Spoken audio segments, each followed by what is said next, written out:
Behind the iron gates of Baabda Women's Prison, north of the Lebanese capital of Beirut, a play is being performed in one of its small rooms.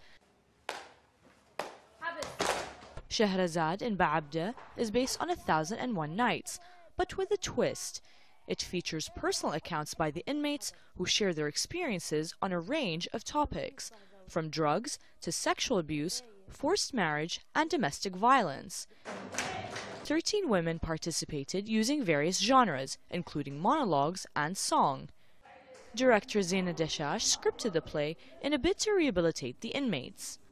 From observations alone, one can tell the difference this project has made. Even the prison director told me that the inmates have more energy. They are not nagging as much. When you're in prison, what do you think about? You think about the next court hearing, family, freedom, wanting to leave. However, after drama therapy, inmates started to discover things about themselves. The prisoner who used to say that everything was her fault is now reconsidering and saying maybe she can improve. During the performance, women told stories of sexual abuse at a young age and having to keep it a secret, about being forced to marry a man old enough to be her uncle, and one spoke about adultery, which is a crime under Lebanese law. The women themselves wrote the script of this play using material from their past, true stories, their dreams, messages from society regarding women, prison and violence against women, which many of them endured. The play is the outcome of 10 months of work with the women during therapy, and the play is now being performed inside the prison. Daccache started working in drama therapy in prisons in 2009 with her first play, 12 Angry Lebanese, performed by male inmates in Rumia.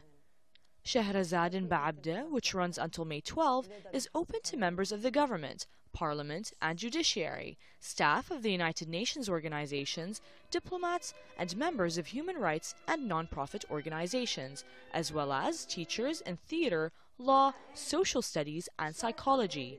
It is also open to families of inmates and the media, all of whom have to reserve seats to the show.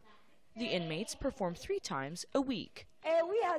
Baabda Prison houses 80 inmates, many of whom are pending sentences, an issue also portrayed in the play. While the Lebanese judiciary system has been criticized by inmates and rights groups for being too slow in deciding on a sentence for a prisoner, the government recently agreed to decrease a year's sentence to 9 months, meaning some of the inmates could be released earlier under the new term. Noura Faraj, Al-Arabiya.